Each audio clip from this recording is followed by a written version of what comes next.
একটা জিনিস আমি বুঝি না, বিয়ের আগে সপ্তাহে সপ্তাহে গোলাপ ফুল, বিয়ের পরে 3 বছর একটাও নাই। বিয়ের আগে প্রত্যেক দিন আই লাভ ইউ, বিয়ের পরে 3 বছর একবার আই লাভ ইউ বলছে কিনা মনে নাই। বিয়ের আগে তুমি খাইলে আমি খাবো, তুমি না খাইলে আমি খাবো না।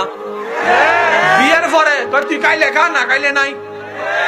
বিয়ের আগে একটুখানি মোবাইল বন্ধ করলে বাপ বন্ধ, ঘুম বন্ধ। আর বিয়ের পর একটুখানি রাগ করলে উল্টা করে ঘুমাই যায়, ওদিকে তাকায়ও না। কিরে ভাই ব্যাপারটা কিটা? তো বলে যে বিয়ের আগে সব করে ফেলছি, বিয়ের পরে তার মজা লাগে না।